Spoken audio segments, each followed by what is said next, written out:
আসসালামু আলাইকুম। এটা হচ্ছে একটি নন ফ্রস্ট রেফ্রিজারেটর। এটা যেটা প্রবলেম হয়েছে গ্যাসের প্রবলেম। গ্যাসটা যে জন্য প্রবলেম হয়েছে, এটার যে ডিসচার্জ লাইনের পাইপটা এটা ফেটে গিয়েছে। এটা ফেটেছে, এটা ফ্রিজটা একটি বাসার থেকে অন্য বাসায় নেওয়ার জন্য আপনার যে ধরে নিতে গিয়ে বা এটা ফ্রিজটা বাসাতে উঠাতে গিয়ে যেটা হয়েছে, এটা হাত থেকে ছুটে গিয়েছে। তো ছুটে যেয়ে পাইপটার ফ্রিজটা হাত থেকে ছুটে যেয়ে পাইপটা ফেটে গিয়েছে। তো এই জন্য গ্যাসটা এটার বের হয়ে গিয়েছিল। তো এটা যেহেতু গ্যাসে এমনি কোনো লাইনের বা গ্যাস অনেক সময় লিক হয়ে বের হয়ে যায়, সেটা হয়নি। এটা এই পাইপটা শুধুমাত্র ফেটে গিয়েছে।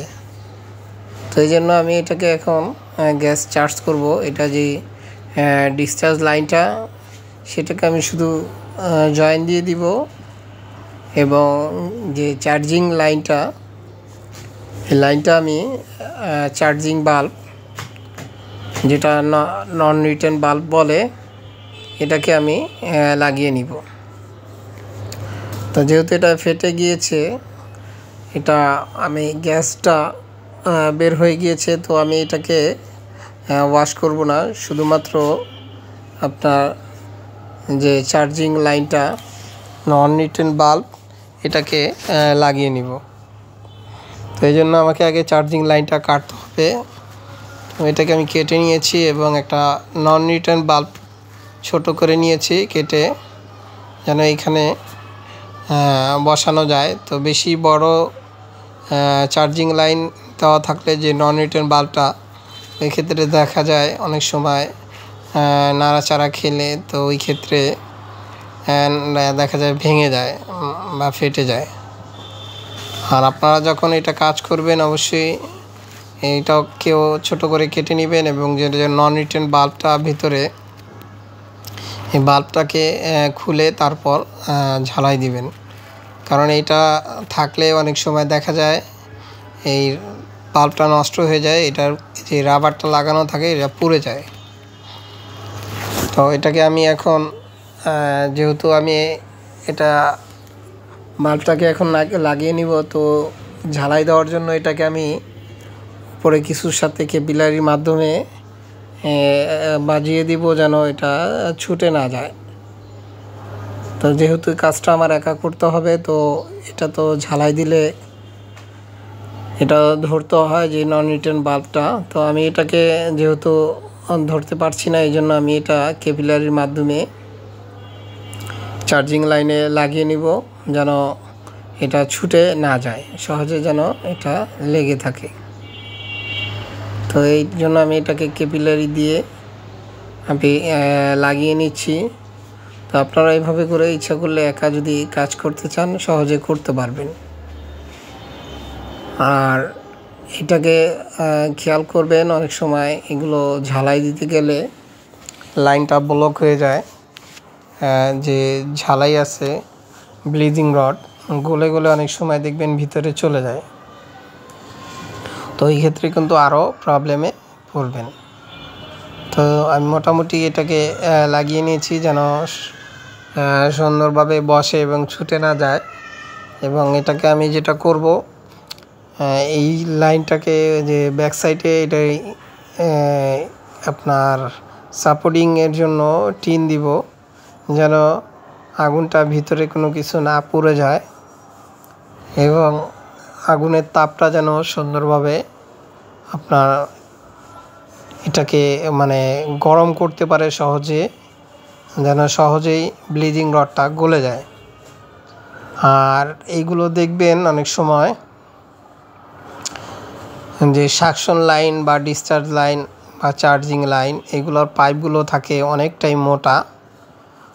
এর ফলে দেখা যায় আপনার এই ক্যান দিয়ে ঝালাই দিলে সহজে এগুলো গরম হতে চায় না বা ব্লিচিং রডটাও গলতে চায় না। তো আপনারা যখন করবেন তখন অবশ্যই টিনটাকে খুবই কাছাকাছি রাখবেন এবং আগুনটাকেও রাখবেন যেন তাপটা সুন্দরভাবে পায়, অল্প সময়ের ভিতরে ঝালাইটা করা যায়। কারণ ক্যানের আগুন খুবই কম হয়ে থাকে যে তাপটা, ওই ক্ষেত্রে ঝালাই দিতে খুব কষ্ট হয় বা অনেক সময় লাগে। দেখা যায় অনেক সময় ধরে রাখতে হয় আগুন, তারপরে জিনিসটা দেখা যাচ্ছে লাল হয়। তো তখন দেখা যায় আপনার ব্লিচিং রডটা সহজেই গলে যাবে। আর এটা দেখা যায় যতক্ষণ পর্যন্ত আপনার চার্জিং লাইন বা সাকশন বা ডিসচার্জ যেটাই ঝালাই করতে চান, ওই ক্ষেত্রে সহজে এটা লাল হবে না। কারণ কম্প্রেসারের সাথে যে চার্জিং লাইনটা লাগানো থাকে সে পাইপটা খুবই মোটা হয়ে থাকে। তাই মোটামুটি চার্জিং লাইনটাকে ঝালাই দিয়ে নিচ্ছি। তো দেখা যাচ্ছে লাল হয়ে যেহেতু গিয়েছে, তো এখন আমি এটাকে ঝালাই করে দিব। তো এখানে আপনারা অনেকেই চান যে সহজেই ঝালাই করতে।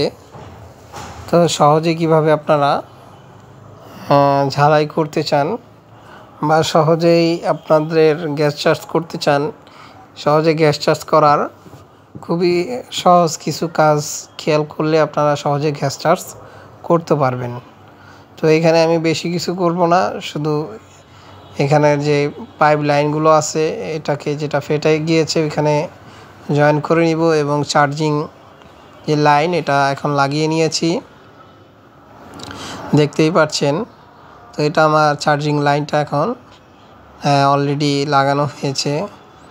এখন আমি এটাকে যেটা করব, এই ক্যাপিলারিটা খুলে ফেলবো, যেহেতু ঝালাই হয়ে গিয়েছে, এবং এটা চেক করে নিব যে ঝালাইটা ঠিক মতন হয়েছে কি না। অবশ্যই ঝালাইগুলো খেয়াল করবেন ভালোভাবে। অনেক সময় সূক্ষ্ম লিক থেকে থাকলে তো এই ক্ষেত্রে গ্যাসটা বের হয়ে যাবে। তো মোটামুটি আমি চার্জিং লাইন ঝালাই কমপ্লিট। এখন আমি এটাকে যেটা করব, আপনার ডিসচার্জ লাইন যেটা ফেটে গিয়েছে যে জন্য গ্যাসটা বের হয়ে গিয়েছে, তো এখন আমি ডিসচার্জ লাইনটাকে ঝালাই করে নিব। তো ডিসচার্জ লাইনও ঝালাই করলে এই টিনটাকে আপনারা খুব কাছাকাছি রাখবেন। তো কাছাকাছি রাখলে আপনার আগুনের তাপটা ভালো পাবে, তো সহজে ঝালাই করা যাবে।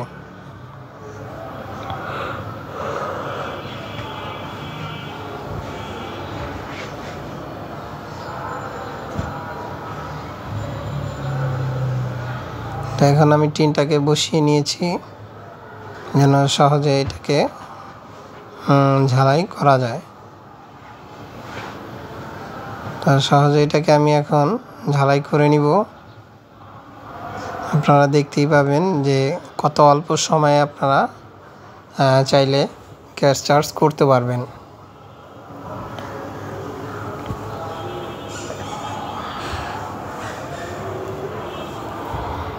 তো এখন আমি এটাকে ঝালাই দিয়ে দিব, যে ডিসচার্জ লাইনটা যেখানে ফেটে গিয়েছে। আর আপনারা ক্যান দিয়ে ঝালাই করলে অবশ্যই খেয়াল রাখবেন আগুনটা যেন কাছাকাছি থাকে পাইপের এবং টিনটা, কারণ যত দ্রুত এটা সহজে লাল হয়ে যাবে পাইপটা, তত দ্রুতই আপনারা ঝালাই করতে পারবেন। আর না হলে অনেকটাই দেরি হয়ে যাবে যখন টিনটা অনেক দূরে থাকবে এবং আগুনটা, তাহলে যখন আপনি টিন এবং আগুন দূরে থাকবে দেখবেন আপনারা ক্যান দিয়ে ঝালাই করতে পারবেন না, সময় লেগে যাবে। তো এটাকেও আমি অনেক সময়, যেহেতু এই পাইপটা অনেকটা মোটা, তারপরও দীর্ঘ সময় ধরে রাখতে হয়, যেহেতু এটা ক্যানের আগুন। বিশেষ করে ক্যান দিয়ে ঝালাই দিতে গেলে অনেক সময় লাগে। আবার অনেক সময় দেখবেন ক্যানে গ্যাস কম থাকলে তো ওই ক্ষেত্রে ঝালাই দিতে সময় লেগে যায়। আবার ঠান্ডার সময় বা শীতের সময় সব কিছু ঠান্ডা থাকে, ওই ক্ষেত্রেও আপনার দেখবেন ঝালাই করতে অনেকটাই সময় লেগে যাবে। তো মোটামুটি লাল হয়ে গিয়েছে, এই জন্য আমি এখন এটা ঝালাইটা করে দিব। তো এগুলো আসলে সহজে কাজ করা যায় গ্যাস ওয়েল্ডিং টর্চের মাধ্যমে। তো অনেক সময় দেখা যায় বাসা বাড়িতে কাজ করতে চাইলে এত বড় সিলিন্ডার টর্চ নেওয়া সম্ভব হয় না, তখন আপনারা এরকমভাবেই সহজে ঝালাই করে নিতে পারেন। যেরকম এটা দেখছেন যে টিনটা অনেকটাই কাছে এবং আগুনটাও, তো এরকম কাছাকাছি রাখলে সহজে জিনিসটা লাল হয়ে যাবে পাইপটা, তখন আপনারা ঝালাই করতে পারবেন।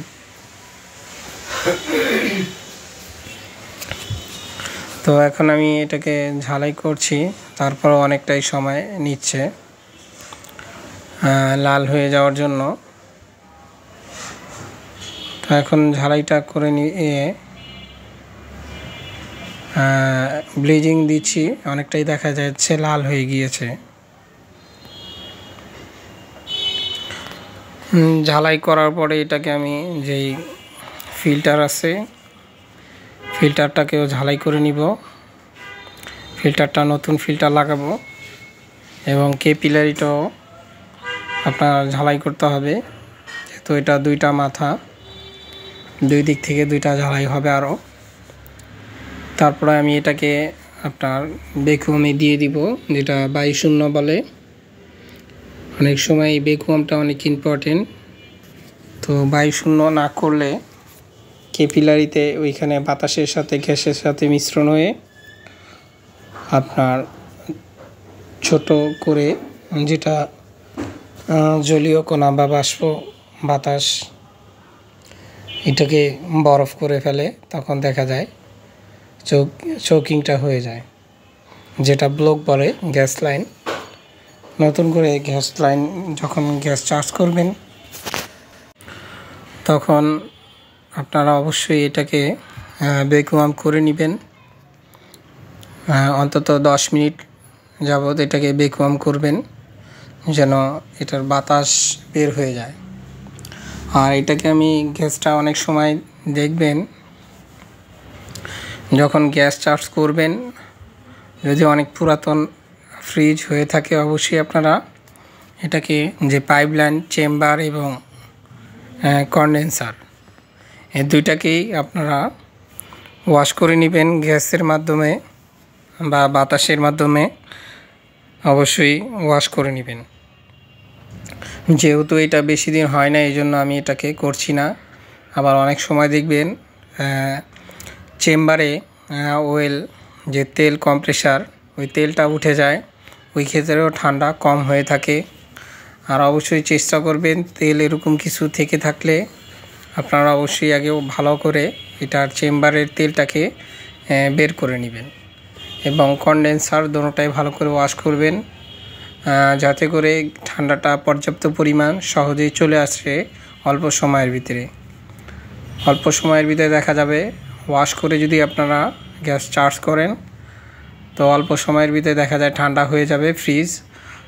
আর যদি ঠিকভাবে ওয়াশ না করা হয়, ওই ক্ষেত্রে দেখবেন ঠান্ডা হতে অনেক সময় নেবে, বা অনেক সময় দেখা যায় ঠান্ডাটাও ঠিকভাবে হয় না, বা অনেক সময় দেখবেন ওয়াশ করে না নিলে দেখা যায় আপনার গ্যাস লাইনে ব্লক হয়ে যায়।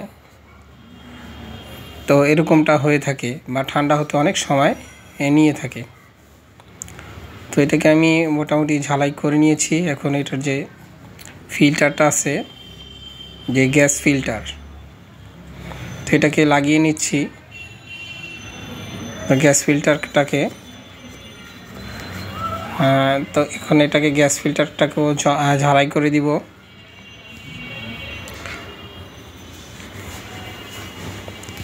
আর এখানে যেটা প্রবলেম হয়েছিল, এই জিনিসটা খুবই ইম্পর্ট্যান্ট বিষয়।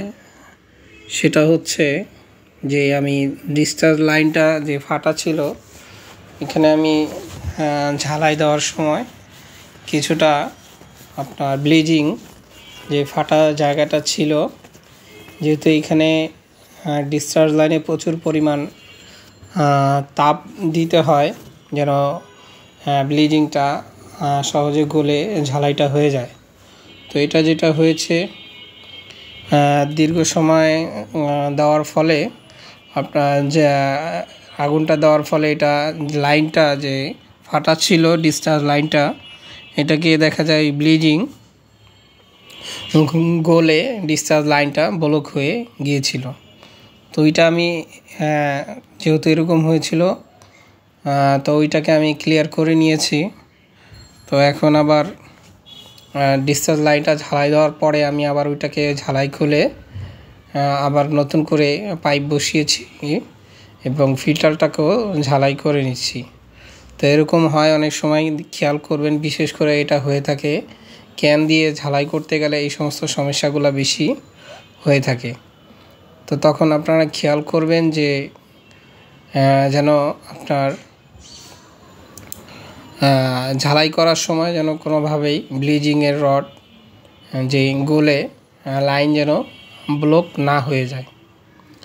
কারণ এইটা অনেক সময় হয়ে যায় যে ঝালাই করতে যেয়ে আপনার ব্লিজিংয়ের রডটা পাইপ লাইনের ভিতরে ঢুকে যায়।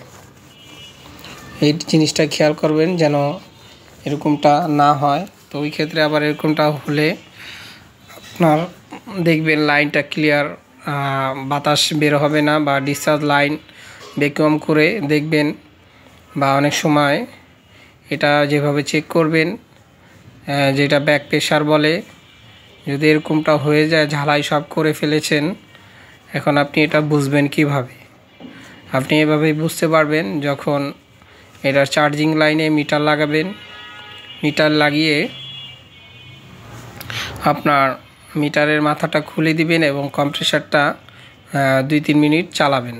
তো যখন দেখবেন এই যে মিটারটা দিয়ে যদি অক্সিজেন বা বাতাস ঢুকে ভিতরে টেনে নেওয়ার পরে আপনার মিটারের মাথাটাকে আপনারা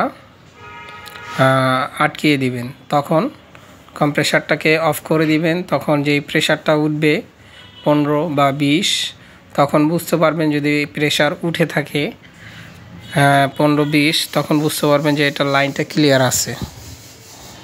তখন আপনারা লাইনটাকে বুঝতে পারবেন যখন যে লাইনটা ক্লিয়ার আছে, তখন এটাকে ভ্যাকুয়াম করবেন এবং এটার যে প্রেশার দিয়ে লিকটা টেস্ট করে পরে ভ্যাকুয়ামটা করবেন।